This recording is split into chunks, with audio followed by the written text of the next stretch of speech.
Okay guys, bilang isang nanay, ganito ako pag mag-arrange ng aking mga gamit sa bahay na mga kortina, damit sa upuan, sa dining or sa sala, and then sa mga punda, sa bedsheet, sa mga kumot, and the rest yun sa baba, bedsheet din na pang single, dito family size and double. So kailangan nakaalam mo yung allocation kung anong kukunin mo, kung saan mo kukunin, kasi ayaw ko yung magulo na hanapin dito, nahalo dito, or nahalo dito. So kung cortina siya, cortina lang talaga yan siya. Kung mga sapin sa kagaya nito, mayroong cortina sa baba, ito sa tablecloth, yan. Nandito, so hindi ka mahirapang maghanap kung organize yung paglagay mo sa yung mga kagamitan or gamitin mo. Kasi kung hindi ka organize, hanap dito, hanap doon.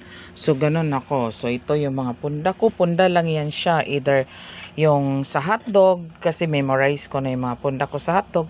So gaganunin mo lang yan siya guys. So ganun.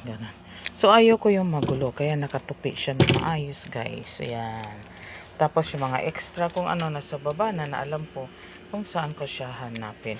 Ito yung mga gamit ko guys sa mga kagamitan ko guys sa mga kortina at iba pa.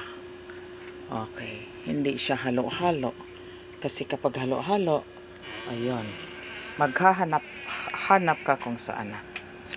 So kailangang naka-organize siya. Sa labas ng mga damit ko, nagamit ko na yan. So hindi ko siya pwedeng ilagay kasi panlakad ko yan. Hindi ko siya pwedeng ilagay sa lagayan ng aking mga labahin kasi baka magkahawa-hawa kung basa yung iba yung sa bahay na labahin, iba din yan sa panlakad. So kapag panlakad, nilalagay ko siya dito. Pag time na akong maglalaba, tatanggalin ko na lang yan. At saka dito,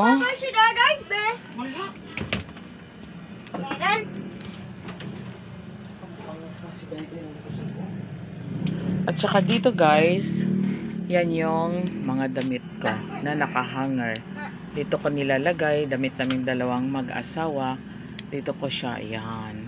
Naka-organize na rin yan. Dito banda, akin yan. Dito naman, sa asawa ko. So may mga iba pa kaming damit na pwedeng hindi i-hanger. Nasa baba lang siya guys. Tapos ito yung mga pambahay ko. Yan.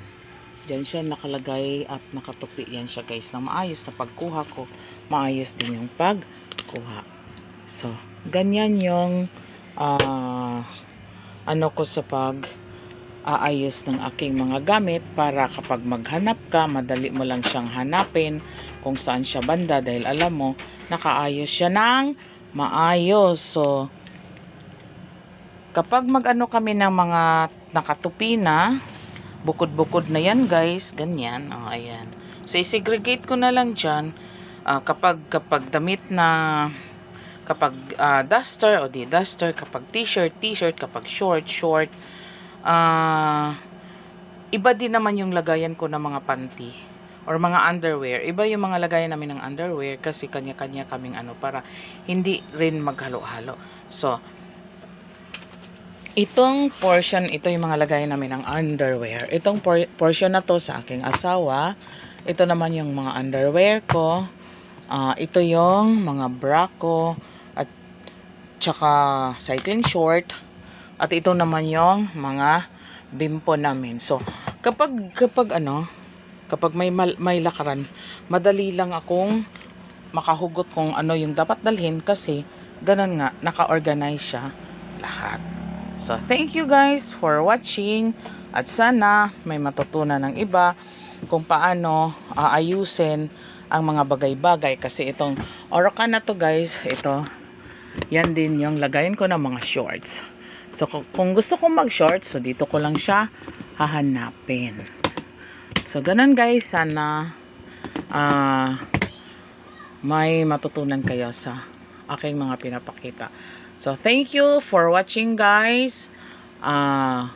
Please follow, comment, and react. If possible, share my video.